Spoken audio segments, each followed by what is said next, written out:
you can tell from the bulletin, the topic this morning is to focus. And it's not meant to be a disparaging remark to my audience in the event that you were to fall asleep or something during the message. It's meant to allow us to focus on what this particular individual that we're going to be studying about did in the past. It is taken from the Old Testament book, the book of 1 Samuel, chapter 17. Verse 46 is just the text of what we're going to be talking about, but we're going to be talking about that entire chapter at greater length. The Lord will deliver you into my hand, that all the earth may know that there is a God in Israel. And I know, church, from time to time, I do take some poetic license, I guess, in trying to paint word pictures for you about things that I've read in the Bible, to share with you, to try and give it maybe some vitality, some life. Because sometimes opening the Old Testament in particular can be a little dry. I mean, it's like some of us, we open the Old Testament and, blow the dust off it because it doesn't get opened very often. So I try not to change words, I just try to give you context. And in this context, I want you to have this vision, this idea of this very slender boy. He's probably beardless. He's kneeling by the brook, probably has some mud on his knees, and the water is bubbling through his hands. And maybe he has copper-colored hair and tan skin because he's been out of doors a lot. And his dark eyes that could probably steal the breath of every woman that laid eyes on him. But he's not looking at his reflection in the stream.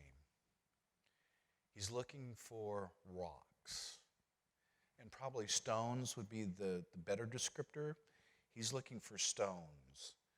The kind of stones that would stack neatly in a pouch. The kind of stones that would rest flush against a leather sling. Flat rocks that balance very heavy on the palm, but can missile like a comet. Maybe at the head of a lion, as happened to David in the past, or a bear, as happened to David in the past, or in this context, a giant. Meanwhile, Goliath stares down from the hillside, and probably only disbelief keeps him from laughing out loud, looking at this small little shepherd boy. He and his Philistine herd have rendered their half of the valley into a forest of spears. And as you read from 1 Samuel, the entirety of that book, especially this particular conflict, you have God's people standing on one side of the hill, and you have the Philistines standing on the other side of the hill, and separating them is this valley. And so they're just staring each other down from side of the hill to side of the hill. And the Philistines have essentially rendered their side of the hill a war camp. And they are, at least mine, there's these kind of growling, bloodthirsty gang of hoodlums who probably boast, barbed wire tattoos across their biceps. And Goliath stands and towers above all of them. Goliath is 9 feet, 9 inches tall. And to give you some comparison and doing some preparation for this lesson, and again, some of it is just speculation, but it is based upon anthropology and other kind of sciences. The men who were probably representing the Israelites in this fight on this day, their average height was probably about 5'8", maybe 5'9". So you can imagine a 5'9" person looking at someone who is 9 feet, 9 inches tall, almost twice their size. And in addition to that, Goliath is wearing 125 pounds of armor. And he's probably snarling like Colin McGregor at a UFC fight. He probably wears a size 20 collar, a 10.5 size hat, and a 56-inch belt. His biceps are bursting. His thigh muscles are rippling. And he boasts and he belches through the canyon. And the tip of his spear weighs approximately the weight of a bowling ball. This guy is big. This guy is armored up. This guy wants to take down every Israelite he lays his eyes on. And in fact, in 1 Samuel chapter 17, verse 10, here's what Goliath says. This day I defy the ranks of Israel. Give me a man and let us fight each other. So in other words, Goliath is standing on his side of the valley, shouting to these Israelites, saying, who'll go mano a mano with me? Give me your best shot. And into that noise, and into that threat, and into that invitation, what do you think Goliath hears? Right. Crickets. Nothing. Silence. Well, at least not until today. And at least not until David. You see, as we understand from the story, David had just arrived that morning. He basically clocked out from doing his sheep tending duties so that he could deliver bread and cheese to his brothers who were on the front lines of the Israelites fighting these enemies. That's where David hears Goliath defying God. And that's when David makes his decision. That's when David goes to the stream to get the rocks because he's done with an individual like Goliath who is defying his God. He takes his staff in his hand, he chooses these 5 smooth stones, and he puts them in his shepherd's bag, grabs his sling, and gets close to the Philistine. I would encourage you today, go back at home and read, if you would, 1 Samuel, just chapter 17. Read the whole chapter because you'll understand perhaps better the context within which this story is given. I don't have that much time, but you could read through that chapter in fairly short order. But Goliath is scoffing at David and basically calls him Twiggy because he says, am I a dog that you come to me with sticks? 1 Samuel chapter 17, verse 43. Right? That's it. We have skinny, scrawny David and bulky, brutish Goliath. The toothpick versus the tornado. The toy poodle versus the Rottweiler. What odds would you give David against that giant? Better odds, perhaps, than you might give yourself against your own. But your Goliath doesn't carry a sword. Your Goliath doesn't carry a shield. Maybe the giant or giants in your lives brandish weapons of, unemployment, abandonment, abuse, depression. Your giant doesn't parade up and down the hills of Elah like Goliath did. Your giant prances through your office or your home or maybe a classroom. He brings bills you can't pay, grades you can't make, people you cannot even begin to please, drugs you can't resist, pornography that you can't refuse, a past you can't shake, and a future you can't face.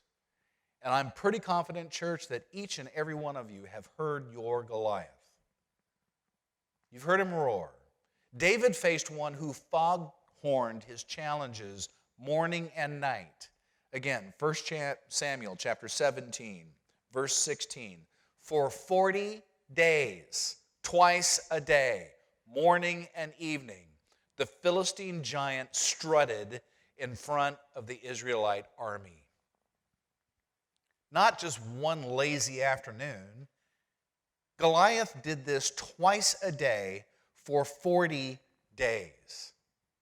And I'm pretty certain that if you have a giant in your life, he does the same. It's the first thought you have in the morning, or maybe it's the last thought you have before you go to sleep.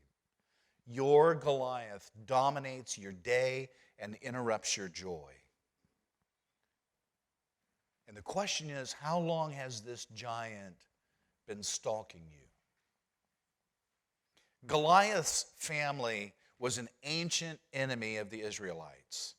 Joshua had driven them out of the promised land 300 years before.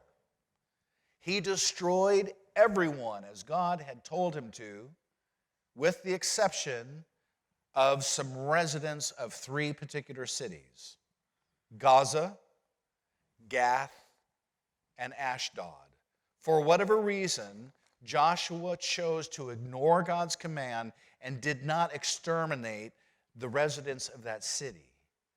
And the city of Gath bred giants like Yosemite grows sequoias. And guess where Goliath was raised? See the G on his letterman's jacket? He went to Gath High School.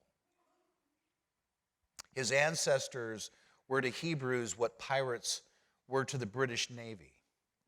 And Saul's soldiers saw Goliath and thought, oh, not again.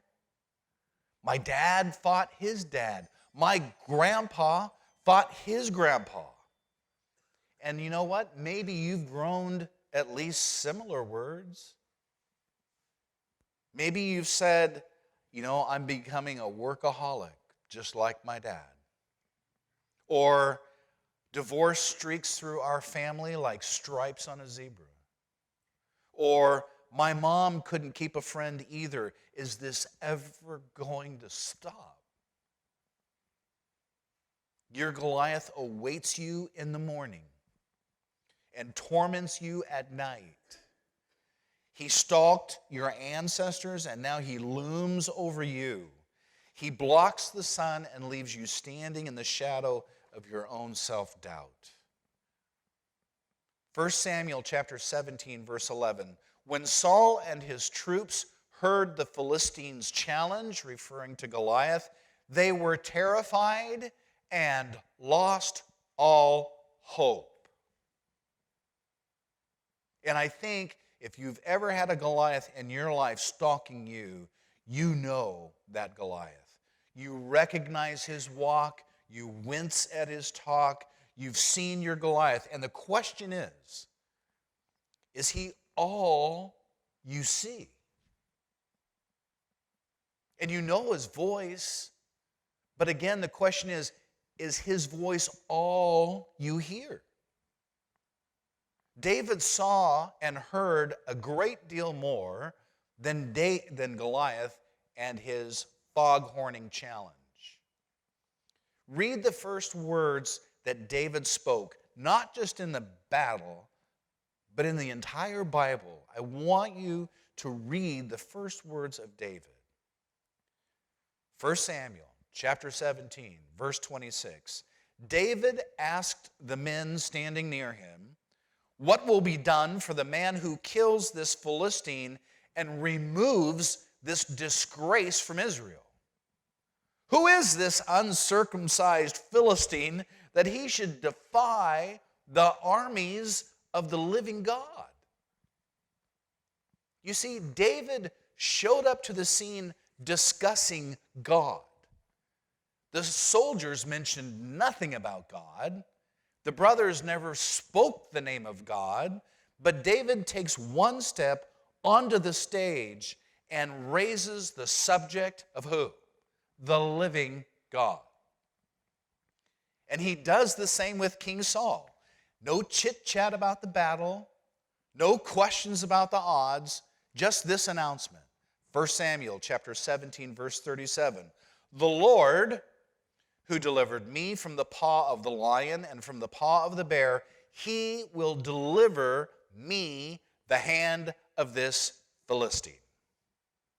In other words, no one else is discussing God. No one. David discusses no one else but God. David apparently sees what others don't and refuses to see what others do. All eyes, except for David's, fall on this brutal, hate-breathing Hulk. All compasses, except for David's, are set on the pole star of this Philistine. All journals but David's describe the feelings of living day after day after day in the land of this Neanderthal. The people know his taunts. The people know his demands. The people see his size and watch him strut. They have majored in Goliath. David majors in God. He sees the giant, of course. He just sees God more so. Look carefully at David's battle cry. 1 Samuel chapter 17, verse 45. You, referring to Goliath, you come to me with a sword, with a spear, and with a javelin. But I come to you in the name of the Lord of hosts, the God of the armies of Israel. And again, I would encourage you, read this chapter when you get home. Pardon me.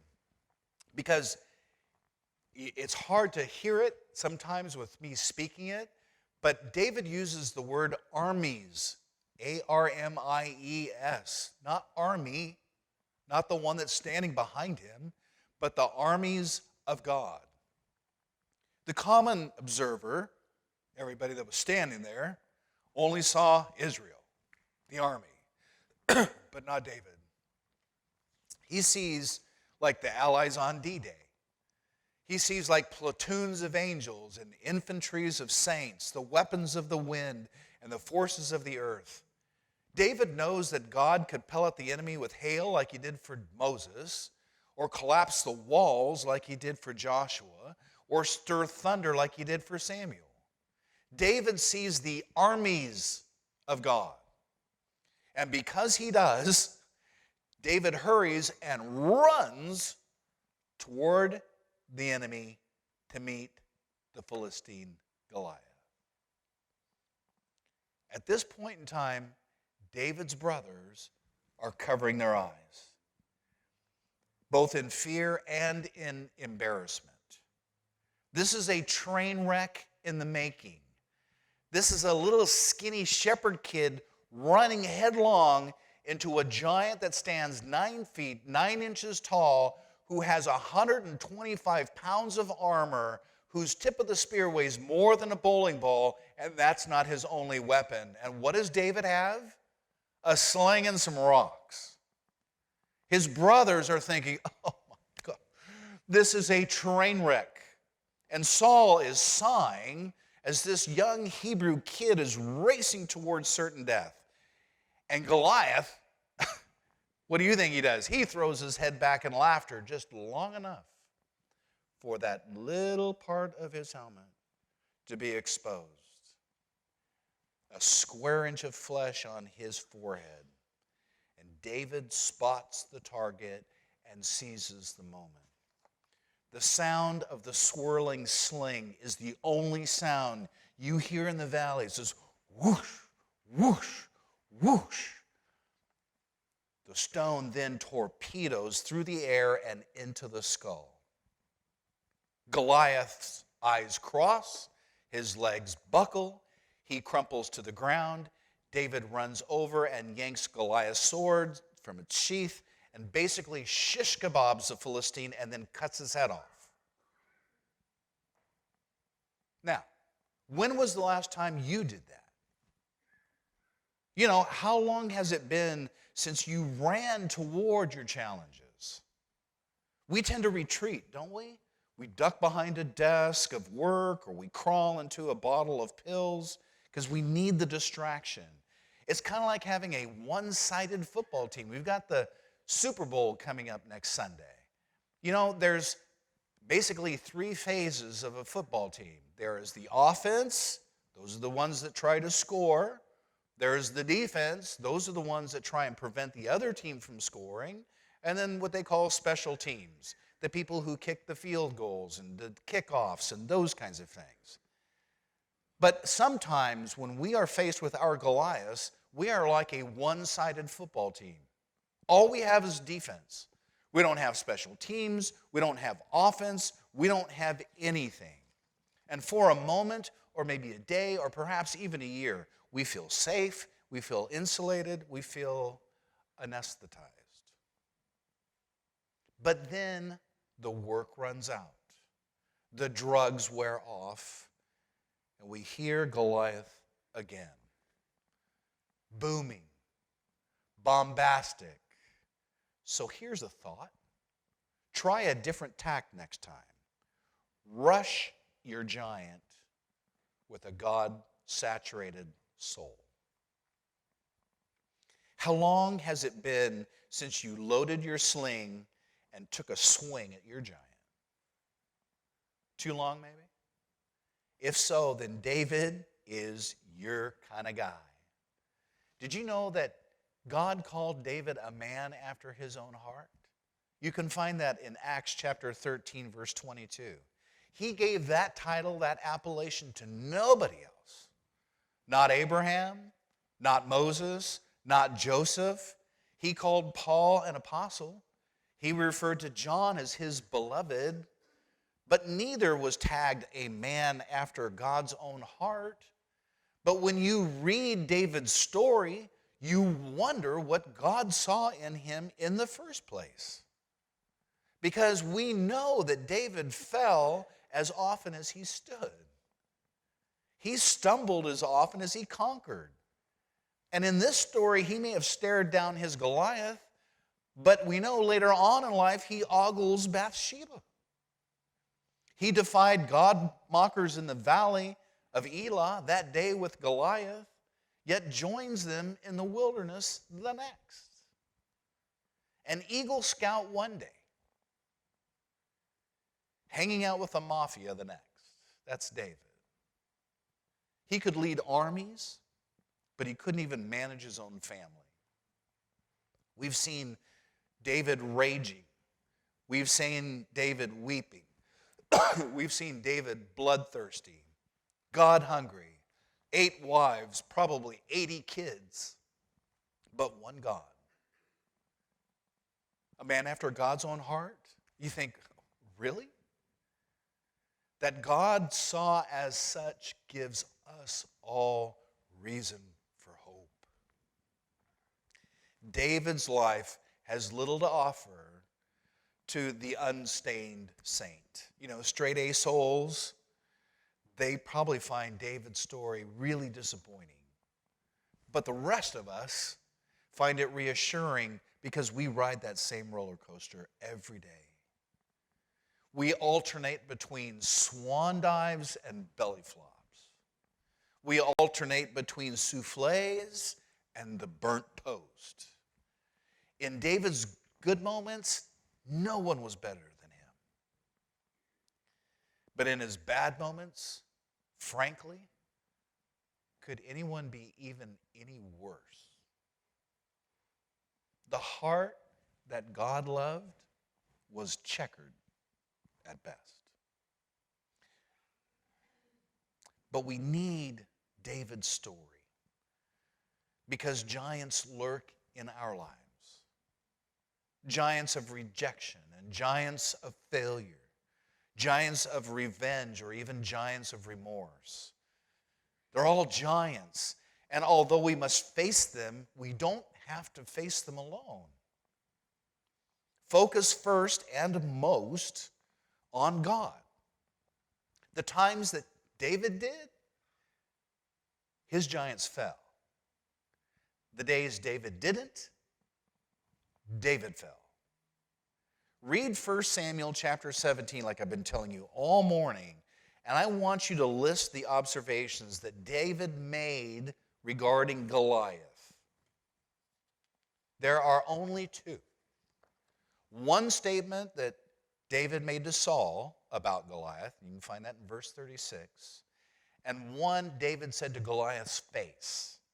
Who is this uncircumcised Philistine that he should defy the armies of the living God? That's it, church. 2 Goliath-related comments, and they were tacky ones at best. And no questions from David. No inquiries about Goliath's skill or about his age or his social standing or his IQ. David asks nothing about the weight of the spear, the size of his shield, or the meaning of the skull and crossbones that he has tattooed on his bicep. David gives no thought to this dinosaur, this Diplodocus out on the hillside. But he gives a lot of thought to God. Because again, I want you to read David's words, this time focusing on his references to his Lord. The armies of the living God, verse 26. The armies of the living God, verse 36. The Lord of hosts and God of the armies of Israel. The Lord will deliver you into my hand, that all the earth may know that there is a God in Israel. The Lord does not save with sword and spear. The battle is the Lord's. He will give you into our hands. That's 9. 9 references, 9 God thoughts, and they outnumber the Goliath's thoughts by a score of 9-2. That's 88%. Now, how does that ratio compare with your own? Do you ponder God's grace 4 times as much as you ponder your guilt? Are your list of blessings 4 times as long as your list of complaints? Is your mental file of hope 4 times as thick as your mental file of dread? Are you 4 times as likely to describe the strength of the God you came here to worship as you are the demands of your day? If so, then church, you have found your man. David is your guy. Because David learned how to do that. That's a picture of Robert Ripley. Do you know who he is? Ripley's Believe It or Not. Heard about that? Well, Robert Ripley, who was a pretty bright guy, pointed something out. And here's what he said, and I quote, "A plain bar of iron is worth $5. This same bar of iron, when made into horseshoes, is worth $150. I'm sorry, $10.50. If made into needles, it is worth $355. If made into penknife blades, it is worth $3,285. And if turned into balance springs for watches, that identical bar of $5 iron becomes worth $250,000. Can you believe that? A bar of iron worth $5, if made into watch springs, could be worth $250,000. What's the difference? The pounding that is applied. That's the difference. So remember, focus on your giants and you will stumble. Focus on God and your giants will tumble. The God who made a miracle out of David stands ready to make a miracle out of you. So, church, this week, we all have our giants, the things that concern us, the things that scare us, the things that trouble us. And the question is that all you see? Because if all you see is the trouble in your life, then you're not seeing the God who stands ready, willing, and able to make a miracle out of you. But if instead you can see your God and then view your troubles through that lens, then all of a sudden they don't seem to be as big anymore. They're not as frightening anymore. I'm not saying they don't still exist, they do. But now you have a much bigger and better context within which to address those issues. Maybe they're not as big as you thought. I don't know about you, but I occasionally have a problem with procrastination. You know what that is? Putting something off to do tomorrow. And more often than not, the reason why I procrastinate is because I think that project that I'm going to launch into is going to take way too much time. And I have other things that I could be doing instead of creating this 3 or 4 hour block to devote to just this one project. And so I do a bunch of little silly stuff or minor stuff, and it doesn't really make a big difference in my practice, but it all needs to be done, but it's easy stuff. It's just, you do the easy stuff and you put the hard stuff off away. Eventually, it needs to get addressed. So eventually, I sit down and I work on that project.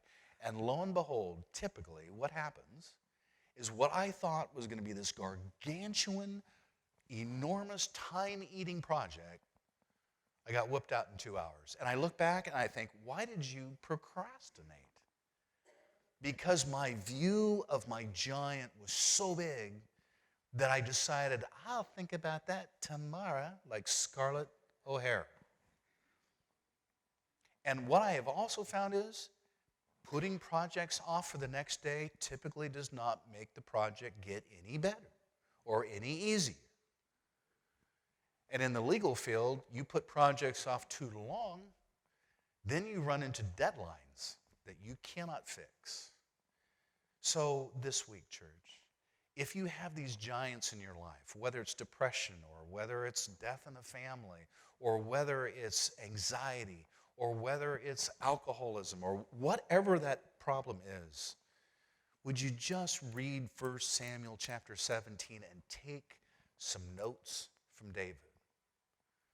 A young lad who ran to the trouble, fully convinced that his God would not allow David to be harmed.